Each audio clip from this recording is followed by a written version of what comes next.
Nesse vídeo resolveremos mais um problema a respeito da utilização de vetores. Eu vou passar o enunciado do problema, depois a gente parte então para a solução. O problema é esse daqui. É o terceiro problema dessa série, serão 5 problemas que a gente está resolvendo agora. O enunciado pede para que se faça um programa que leia 10 números inteiros do teclado e os armazene num vetor. Bom, a gente fez o problema 1 e o problema 2 tinham a mesma característica, ler alguma coisa do teclado e armazenar num vetor. O que muda aqui é o que vem depois. Depois eu preciso percorrer esse vetor mostrando os números ímpares. Percorrer aqui significa passar por todas as 10 ocorrências. Alguns autores, alguma apostila, algum livro, às vezes não chama percorrer, chama varrer. Varrer um vetor, percorrer um vetor ou pesquisar um vetor. Nesse caso aí você pode entender tudo como a mesma coisa. É passar por todos os elementos do vetor. Então a gente vai criar o vetor, depois a gente percorre o vetor e vamos analisar se um por um das 10 posições armazenadas, quais são ímpares. Se o número que estiver lá dentro for ímpar, a gente vai mostrar. Bem, eu estou aqui com um diagrama de bloco que foi pensado para esse exercício. Desse lado aqui, essa parte que a gente está vendo mais à esquerda do diagrama de bloco, é a parte em que a gente alimenta o vetor. Chamei aqui vetor n com 10 ocorrências. E aí eu tenho uma certa variável k que vai de 0 até 9, dando essas 10 ocorrências, aumentando de 1 em 1. E aqui é o símbolo para leitura via teclado, leitura manual. Eu leio o NK, quando o k vale 0, eu estou lendo o N0, quando o k vale 1, estou lendo N1, ou seja, eu faço as 10 leituras. Isso daqui é igual ao que você já viu, que a gente preparou lá no problema 1 e no problema 2. Você vai encontrar isso respectivamente no vídeo 6 e 7. Nesse 8º vídeo aqui é o terceiro problema. Bom, então essa parte aqui é tranquila, é fácil, não requer maiores explicações, ou se você tiver alguma dúvida, volte lá no vídeo 6, que a gente foi mais devagar nessas explicações. Uma vez o vetor preenchido, então eu já teria o vetor com 10 valores, aí novamente eu vou fazer, se você perceber aqui, eu tenho um símbolo de repetição. Então a repetição é tudo o que está aqui. Então eu vou repetir também de 0 a 9. Vou repetir 10 vezes. E o que eu faço nesse processo de repetição? Bom, um por um, eu vou perguntar se o NK é ímpar. Quem que é o NK? Quem que é o K? Ora é 0, ora é 1, ora é 2. Então eu vou passar pelas 10 ocorrências para perguntar se o número que está armazenado lá na posição K é ímpar. Se for ímpar, eu mostro esse número, como pede enunciado. E se não for ímpar, não faço nada nessa posição, mas eu volto aqui para pegar a próxima, quem sabe o próximo. E assim eu testo as 10 posições. Depois de percorridas as 10 posições, o programa se encerra. Ele só pede para mostrar, depois de armazenado, percorrer o vetor e mostrar os números ímpares. Então nós vamos fazer uma codificação baseada nesse algoritmo que está aqui. Essa primeira parte é bem semelhante ao que a gente já fez nos vídeos anteriores. Então eu vou apresentar para vocês já direto a codificação total feita. E a gente vai comentando, fazendo um comparativo aqui com o diagrama de blocos.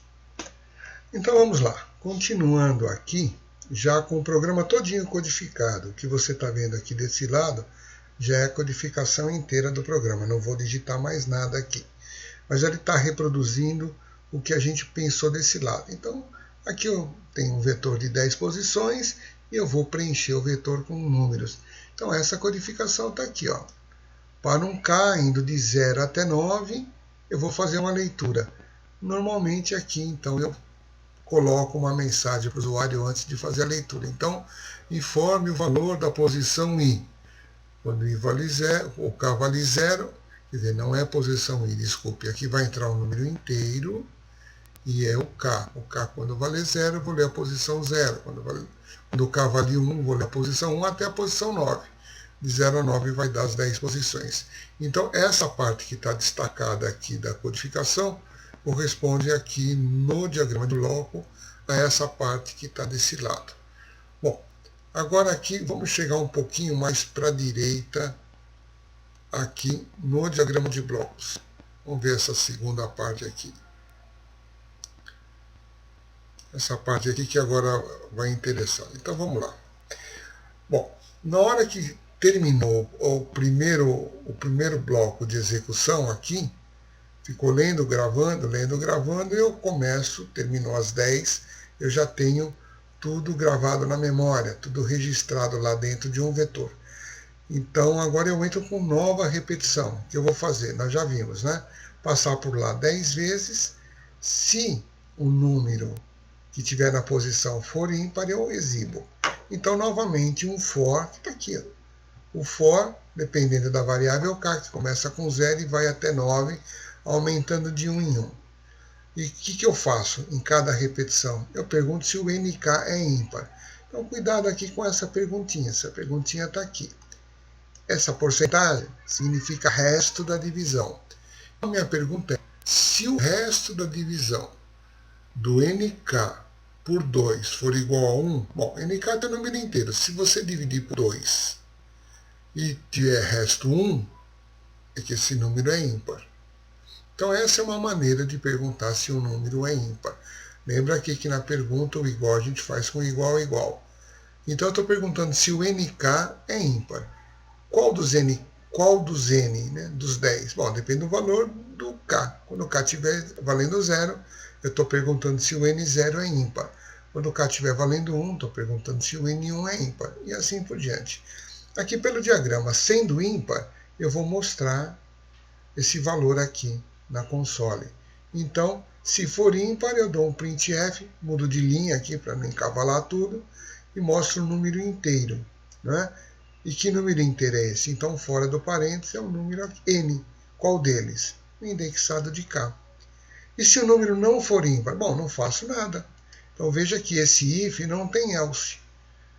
Se for, eu faço alguma coisa. Se não for, eu não faço nada. Agora, independente de ter mostrado ou não ter mostrado, o programa segue voltando na repetição.